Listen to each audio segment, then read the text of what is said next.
moi, avant de créer ma boîte, quand on recevait mon CV, on me demandait quelle était la solution de garde pour mes enfants, pour savoir si j'allais pouvoir faire des horaires en fait, le soir pour les réunions tardives, etc. Puis je voyais les recruteurs qui notaient au crayon de papier périscolaire le soir pour gérer les enfants. Donc en fait, si ce sujet il n'existe pas parce qu'il a été lissé en amont et que sur la phase de présélection où tu as été vraiment focus sur les compétences, sur les aspirations des uns et des autres, en fait, normalement, ça ne devient plus un sujet.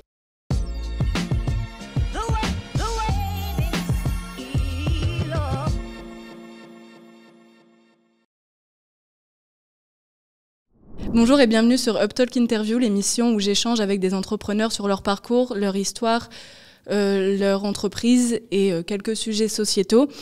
Je suis Kenza, consultante e-business chez PumpUp et aujourd'hui nous recevons Laetitia. Donc dans une précédente interview avec Jean-Baptiste et Valentin de TailMe, on parlait énormément de l'inclusivité qui était une valeur importante sur leur application et aujourd'hui c'est un sujet qu'on va également aborder avec Laetitia de About You.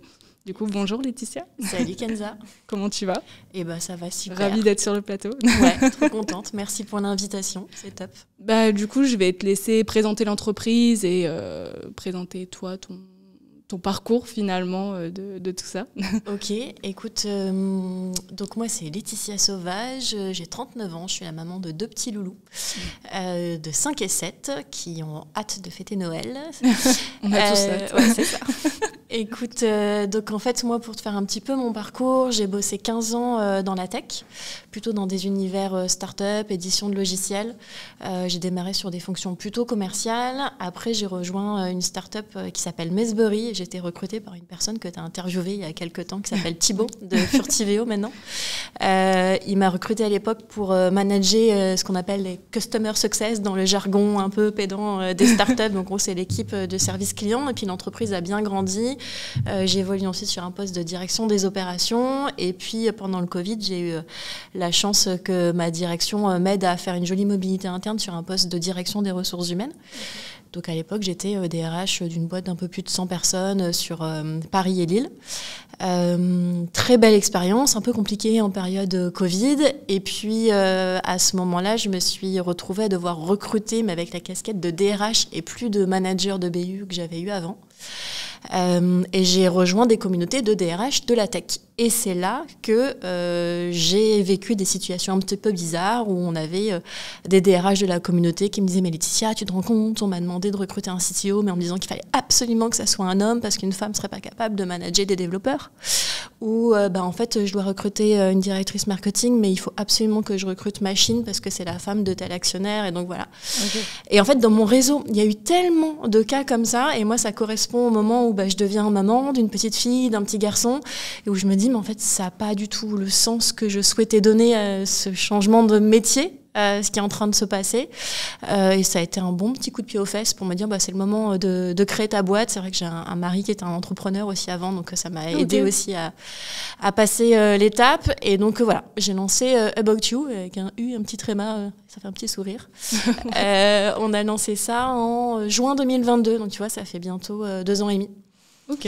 Voilà, et donc About You aujourd'hui c'est une plateforme de recrutement qui vise à aider les managers qui cherchent un job incognito à trouver un job, parce qu'en fait quand tu cherches un job à un certain niveau de seniorité, souvent t'as pas envie de t'afficher, de mettre ce qu'on appelle le open to work sur LinkedIn, tu sais, parce que tu veux pas effrayer ta direction, ou alors t'es manager d'équipe et en fait t'as pas envie de les faire flipper alors que juste tu commences à te mettre en recherche active et ça sert à rien de laisser c'est une espèce de bad buzz de radio moquette. Kenza elle veut quitter la boîte mais tu sais pourquoi machin, alors qu'en c'est pas vrai Paul. Voilà. Donc voilà, ces personnes-là c'est un peu compliqué pour elles de chercher, et en fait les entreprises qui recrutent sur des postes stratégiques c'est pareil, généralement quand tu recherches ou une DG, un directeur commercial, tu diffuses pas une annonce parce que sinon ça veut clairement dire aux clients attention, il est en train de vouloir quitter l'entreprise, aux équipes t'envoies des signaux faibles qui sont pas très très rassurants, et donc ces personnes elles se trouvent pas en fait sur le marché du travail. Et ce qui se passe, c'est que quand ces boîtes, elles savent pas où chercher, qu'est-ce qu'elles font ? Elles appellent leur réseau, elles appellent les personnes avec qui elles ont bossé avant, et donc du coup, elles reproduisent des équipes de clones. En fait, on va chercher les mêmes personnes. Dans le Nord, c'est assez flagrant dans les boîtes du retail. Tu prends les grands noms, tu mets tout dans un checker, et tous les 3 ans, ça tourne, et c'est les mêmes personnes sur les mêmes sièges, grosso modo. Donc voilà, donc nous, on veut essayer de changer un petit peu les règles dessus. Et je n'ai pas été très très claire sur la présentation de l'entreprise, mais j'ai vraiment insisté sur la mission et en fait comment ça se passe. En fait, les candidats et les candidates qu'on accompagne, ils s'inscrivent sur une plateforme en ligne, donc sur boychoo.fr. Ils nous racontent leur vie, leur parcours, leurs aspirations, etc. dans des enregistrements audio. Ça dure 15-20 minutes. À peu près en ligne, il y a toute une UX, toute une expérience client là-dessus. Et puis en fait, derrière, on a de l'intelligence artificielle qui vient retranscrire tous leurs propos et surtout qui vient tout anonymiser. C'est-à-dire on enlève toutes les notions de genre, d'âge, d'origine. On enlève même le nom des écoles, des entreprises qui ont été fréquentées parce que ça aussi, c'est vachement biaisant en fait dans l'approche.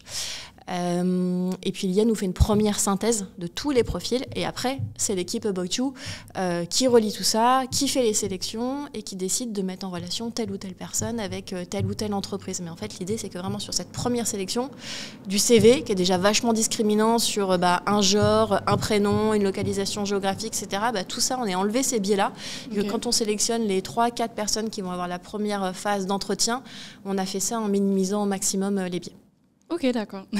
Et du coup, tu parlais d'IA juste avant. C'est vrai que j'ai beaucoup... dans mes précédentes interviews, j'ai beaucoup parlé de ce point de vue-là. Toi, de ce fait, pour aller un peu plus en profondeur, entre guillemets, tu l'utilises comment ? Tu t'optimises comment cette partie-là ?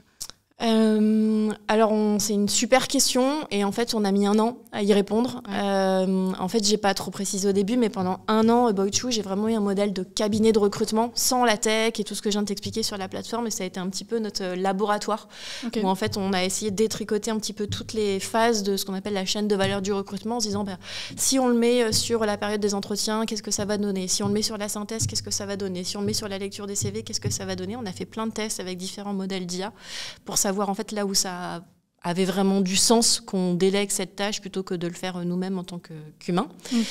Et en fait, on a choisi de l'utiliser uniquement là où soit elle nous fait gagner de la productivité sur des tâches où on n'a pas trop de valeur, tu vois, faire des synthèses, etc. Ça va vachement plus vite avec l'IA.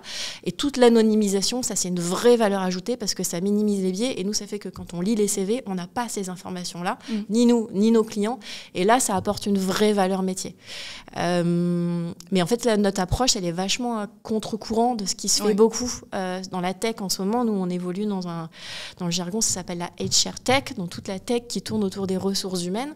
Et toutes les plateformes de recrutement, en ce moment, elles se targuent de faire de l'IA dans la phase de matching. C'est-à-dire, on a X candidats, on a X offres, et c'est l'IA qui va faire le matching entre les meilleurs candidats sur le poste de responsable communication avec les postes qu'on a. Sauf qu'en fait, nous, quand on a fait notre année de test, et l'IA a montré qu'au contraire, ça reproduisait les biais quand on l'utilisait sur cette phase-là, en fait. Parce que rien que dans ta manière de formuler, de dire il faut qu'on ait une personne qui ait 5 ans d'expérience et qui ait fait telle ou telle chose avant, tu es déjà en train de biaiser en fait, la requête que tu formules à l'IA. Donc on se refuse à le faire sur cette phase de matching, ce qui est un petit peu c'est pas le choix le plus facile en termes de méthode pour nous parce que forcément, du coup, c'est un petit peu moins scalable. Il y a vraiment des humains qui passent du temps à faire cette phase-là. Mais voilà, notre choix, c'est d'utiliser l'IA vraiment pour gagner en productivité, minimiser les biais, point barre, quoi. Ouais. C'est hyper intéressant. De toute façon, maintenant, il y a toujours, on utilise presque tous l'IA, mais c'est plus pour pouvoir nous épauler, entre guillemets. C'est vrai que souvent, on dit utiliser l'IA, mais de manière plus intelligente. Intelligemment en fait, c'est pas de but en blanc comme ça et tout le temps devoir faire du copier-coller on va dire et tout mettre sur le dos de l'IA. Là au moins et puis il y a tellement ça permet tellement de choses et comme tu dis au niveau de la productivité sur plein de points on n'a pas forcément, il y a des connaissances qu'on n'a pas forcément, ça nous permet de nous appuyer. C'est vrai qu'on avait parlé un peu en amont de tout ça pour pouvoir faire connaissance et tu me disais que 12% des postes de direction à la French Tech étaient occupés par des femmes. Pour toi, comment Boychoo participe à la diversité sur ce point-là ? Il y a plein de sujets derrière ça. Les entreprises nous disent souvent qu'elles ne trouvent pas de femmes pour ces postes-là. C'est marrant parce que je ne sais pas si vous avez suivi, il y a Marlène Schiappa qui a lancé une ONG qui s'appelle Active, où ils viennent de publier 40 noms de femmes qui peuvent devenir CEO du CAC 40, parce qu'aujourd'hui, il n'y a que 3 femmes sur ces 40 postes. Ouais. Et en fait, il y a une grande phrase que j'aime beaucoup, c'est la femme qu'on n'a pas recrutée, c'est celle qu'on n'a pas cherchée. Et donc, si tu as vraiment envie de trouver des femmes qui sont en capacité de prendre des postes de direction dans la tech au sens large, et pas que dans la tech d'ailleurs, il suffit d'avoir une certaine méthodologie et on y arrive. Et en fait, nous, le fait d'avoir des profils qui sont anonymisés dans notre plateforme About You, on va lisser tous ces biais sur la perception des profils et on donne en fait une égalité de chance. Alors, on a beaucoup parlé des femmes, et moi, j'adresse aussi beaucoup le sujet de l'emploi des seniors, mais en fait, c'est pareil, c'est tous ces biais que tu as en première lecture sur un CV. Moi, avant de créer ma boîte, quand on recevait mon CV, on me demandait quelle était la solution de garde pour mes enfants, pour savoir si j'allais pouvoir faire des horaires en fait le soir pour les réunions tardives, etc. Puis je voyais les recruteurs qui notaient au crayon de papier périscolaire le soir pour gérer les enfants. Voilà. Donc en fait, si ce sujet il n'existe pas parce qu'il a été lissé en amont et que sur la phase de présélection où tu as été vraiment focus sur les compétences, sur les aspirations des uns et des autres, en fait normalement ça ne devient plus un sujet. Et après, une fois que tu es avancé dans le process de direction et que les femmes, les personnes qui ont telle ou telle caractéristique ont eu l'occasion de faire leurs preuves et de montrer qu'elles avaient tout autant de valeur que les autres dans ce process-là, mais en fait, tout le monde est plutôt assez à l'aise avec le fait de dire qu'en fait, c'est pas des sujets. Mais c'est juste qu'en fait, quand tu passes 30 secondes, parce que c'est ça la vraie vie, quoi, tu reçois... Enfin, moi, j'ai posté un post de CMO il y a 15 jours, j'ai reçu 350 candidatures. Ah oui, donc forcément, on passe pas 10 minutes à étudier des CV. Donc nous, on est formés pour bien lire ces CV sans biais. Et en plus, on a notre méthodologie qui est très différente là-dessus. Mais les entreprises classiques, la première chose qu'elles vont voir, c'est le genre, c'est la localisation géographique, c'est le fait qu'il a bossé ou pas dans des concurrents avant. Et donc, tu es forcément biaisé sur ta manière de percevoir tel ou tel profil. Donc voilà, c'est comme ça que nous, on y contribue en disant vraiment sur la phase de sélection, la phase amont, on donne les mêmes chances à tout le monde. Et après, oui, il y aura des entretiens, oui, après, il y aura des entretiens avec des actionnaires, etc. Et ça, en fait, c'est juste normal, mais on veut juste que tout le monde ait eu la chance d'avoir ce tout premier entretien, quoi. Et en plus, il y a des personnes qui savent faire un CV, d'autres qui savent pas du tout. Moi, j'accompagne pas mal de personnes qui sont plutôt des seniors, je déteste ce terme, mais plus de 50 ans, qui ont eu des parcours de dingue, mais sauf qu'en fait, ils ne savent pas se valoriser et se vendre, et donc ils envoient des CV qui sont, c'est vrai, pas forcément sexy, et donc ils se font pas sélectionner juste là-dessus. Nous, l'avantage, c'est que About You, ça liste tout le monde a la même fiche de présentation, et on ne sait pas si c'est un senior, un homme, une femme, une personne de telle ou telle couleur, etc. On s'en fiche, en fait. C'est juste pas le sujet, et ça permet aussi d'enlever ce biais de il sait faire le design de son CV sur Canva ou pas, ce qui est franchement pas une compétence très utile sur les postes de direction, quoi. Ouais, j'avais vu que en fait le mieux entre guillemets, parce qu'il y en a beaucoup maintenant qui utilisent aussi l'IA pour garder les CV, et c'était mieux de faire un CV, on va dire type finance, basique en fait, et pas avec plein de couleurs, etc. Je sais pas si c'était... Sur la mise en forme, moi, j'ai pas trop d'avis là-dessus, surtout que nous, notre métier, c'est de transformer ça en un template qui soit le même pour tous et toutes. Ce que j'entends derrière finance, c'est qu'en fait, il faut faire un CV où tu parles de KPI, en fait. Aujourd'hui, en tout cas, moi, sur les postes parce que c'est vraiment du middle et du top management sur lequel je recrute, et donc les CV où t'as pas d'indicateurs pour montrer la performance des actions que tu as mises en œuvre, là, c'est compliqué, effectivement, de bien réussir en cette fameuse lecture transversale de 30 secondes, une minute, de se projeter sur ce que la personne va apporter. Donc ça, c'est vraiment un conseil que je peux donner à tout le monde. La forme, en fait, moi, à titre perso, je m'en fous, mais sur le fond, c'est donnez-moi des KPI pour comprendre ce que vous avez vraiment fait, de quel type de structure, des choses concrètes, quoi. Parce que même sur les postes de direction, aujourd'hui, ce qu'on va chercher, c'est des personnes qui vont avoir ce regard stratégique, de pilotage, de management d'équipe, mais c'est très rare qu'on me dise pas, il faut pas que la personne soit un minimum hands-on et pas un minimum envie de garder la main dans l'opérationnel, d'être près des équipes, d'être sur le terrain, de participer à la transformation. Et donc ça, il faut que ça transpire dans les éléments que tu communiques pour passer cette première phase, quoi. Oui, c'est sûr. C'est sûr sur ce point-là. Mais du coup, c'est vrai que tu as beaucoup de concurrents. Ouais. Et comment tu as fait, toi, de ton côté, stratégiquement parlant, pour pouvoir te démarquer de ces autres concurrents. Enfin, je vais citer quelques-uns, mais par exemple LinkedIn, Indeed, Hello Work. Bon, eux, bien sûr, les CV sont pas anonymisés, mais comment tu as réussi à faire connaître ce concept? Parce que c'est vrai que par exemple si on n'avait pas parlé, je connaissais pas du tout en fait cette partie-là. Donc comment tu as réussi à tout Alors bon, déjà moi j'ai absolument pas la prétention de devenir un concurrent de LinkedIn, etc. C'est vraiment pas le c'est des histoires d'un peu plus anonyme, et l'autre côté pas du tout anonyme, histoire de voir. Pour les postes de direction sur LinkedIn, tu as effectivement, comme tu l'as dit, pas le côté anonymisation, et puis tu as 500 000 profils, tu n'as pas que les profils qui sont recherche active. Nous, dans notre vivier, tu n'as que des profils qui sont recherche active et confidentiels. Donc, en fait, quand on les contacte pour un poste, ils répondent tous. Alors que sur LinkedIn, tu envoies un message de sourcing, c'est une bouteille à la mer. Tu as 4% de retour en moyenne, donc c'est une vraie galère. Mais en fait, sinon, en vrai, moi, LinkedIn, Indeed et tout, c'est pas forcément mes concurrents. Mes concurrents, c'est plus les cabinets de recrutement traditionnels. Ou les recruteurs internes. En fait, moi, je travaille avec des entreprises qui ont souvent recruté des recruteurs en interne pour faire ces missions-là. Et donc, il faut que j'arrive à apporter de la valeur par rapport à ces personnes qui ont été internalisées et qui sont de la masse salariale que l'entreprise doit justifier, en fait. Donc, par rapport au cabinet traditionnel, nous, notre valeur ajoutée, c'est qu'on a ce vivier qui est déjà qualifié, qu'on va beaucoup plus vite. Tous nos process, ils sont bouclés en 5 semaines, alors que généralement, ça prend plutôt 12 semaines sur ces postes-là. Et puis, comme il y a beaucoup d'automatisation, on peut se permettre d'avoir des tarifs qui sont plus accessibles que ces cabinets-là. Et par rapport aux recruteurs internes, c'est juste de l'expertise métier. C'est-à-dire que nous, on n'est pas une plateforme technologique. La plateforme technologique, elle vient servir notre proposition de service et l'accompagnement humain et l'expertise que tu as après avoir bossé 15 ans, 20 ans dans cet univers-là. Et donc, les recruteurs internes, ils sont super bons, mais ils peuvent juste pas être omniscients sur tous les postes. Et donc, c'est là où nous, on apporte notre valeur ajoutée sur ces postes un petit peu top management, sur des fonctions support où les recruteurs internes n'ont pas forcément cette capacité à s'ouvrir à des profils différents. Nous, on a accompagné récemment une boîte, une start-up. On a poussé le profil d'une jeune femme sur un poste de commercial qui a été recrutée et qui cartonne maintenant. Et en fait, ce même profil avait été refusé 2 fois par les recruteurs internes, mais parce qu'en fait, ils n'étaient pas formés à se dire que dans la tech, sur ce poste-là, il n'y avait pas forcément besoin d'une personne qui avait 15 ans d'expérience sur telle techno. Et donc, sur le papier, elle ne remplissait pas les cases des 5 prérequis qu'on leur avait donnés. Mais voilà, nous, on a cette capacité à ouvrir un petit peu les chakras, à aller chercher des critères qui sont plus importants en termes de compétences hard skills, soft skills, et de se dire, franchement, ça vaut le coup que vous la rencontriez, même si elle n'est pas 100% dans les clous. Et dans cette manière-là, elle a été recrutée et derrière, elle a fait ses preuves. Et c'est pas...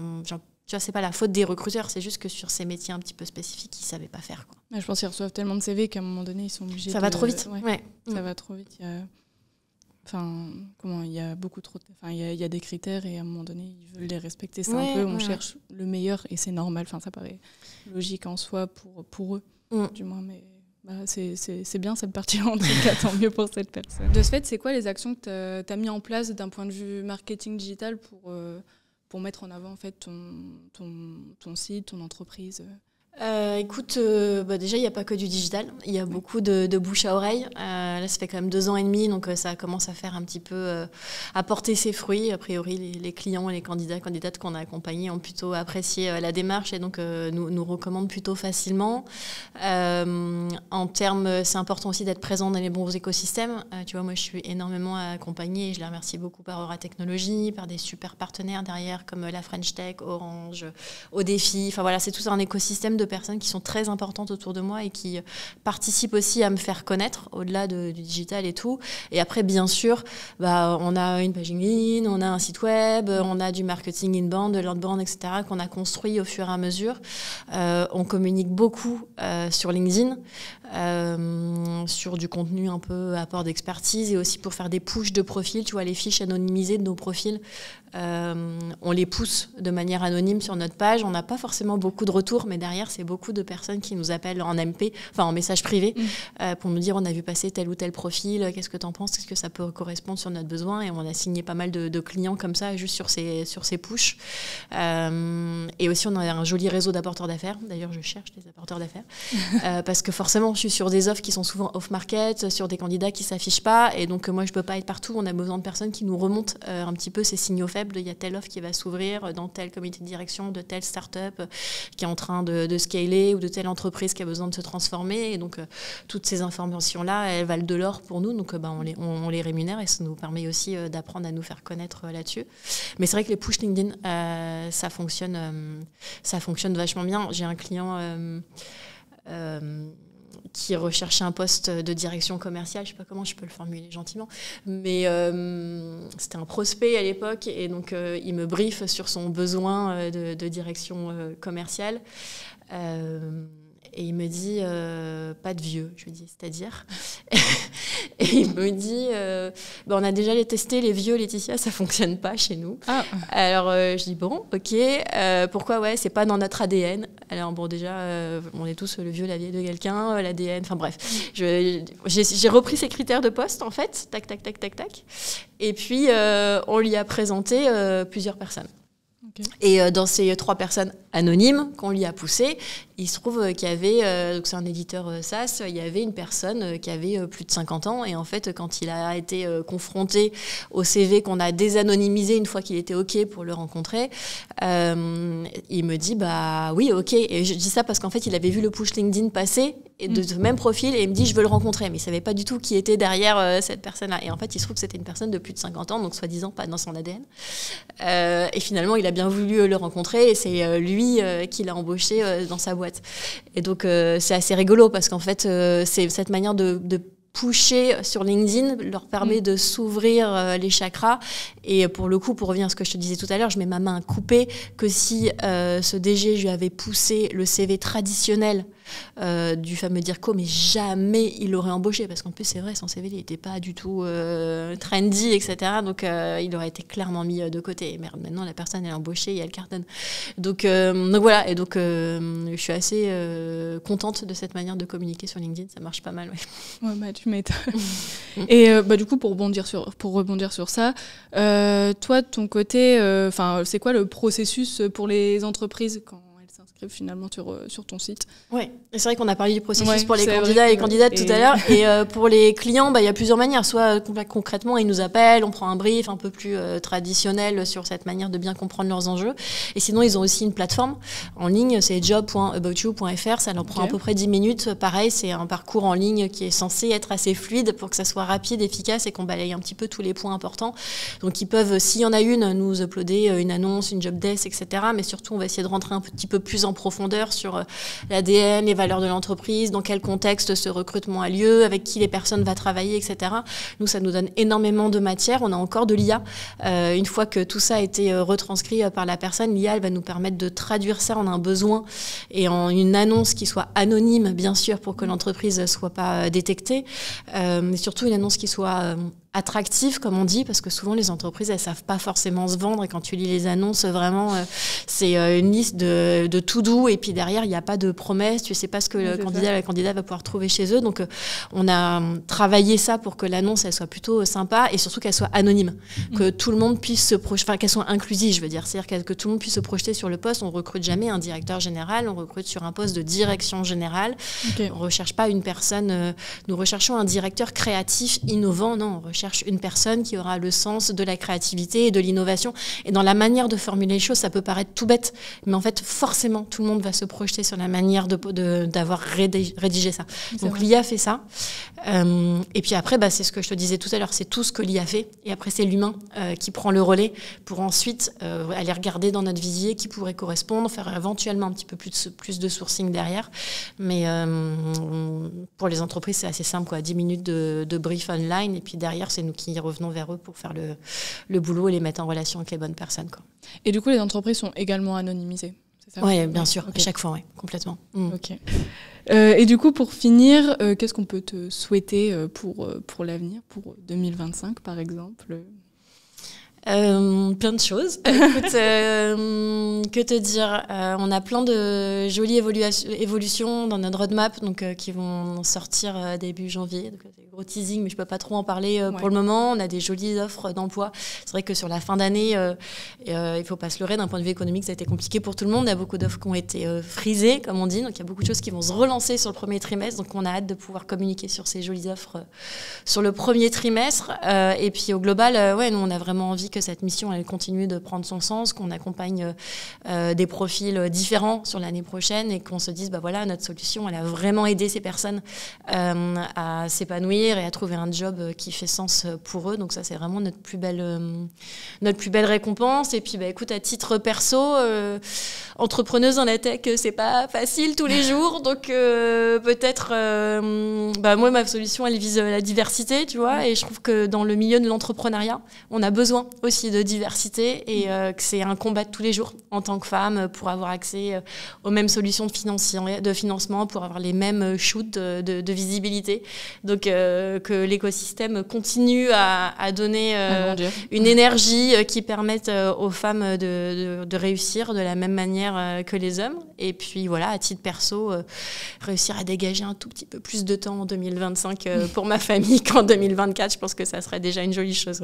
C'est vrai qu'en tant qu'entrepreneur, c'est un peu plus compliqué d'avoir des horaires. Les frontières sont floues en fait. Ça s'arrête en fait un petit peu jamais. Donc ça va, mes enfants ils comprennent ce que je fais, et puis ça a du sens et je trouve ça vachement valorisant qu'ils sachent ce que je fais, qui voient la mission derrière. Donc ils sont plutôt fiers de leur maman à son petit niveau, tu vois, de ce qu'elle fait. Mais ceci étant, c'est là on va prendre 3 jours de vacances. Maman, tu vas prendre ton ordinateur.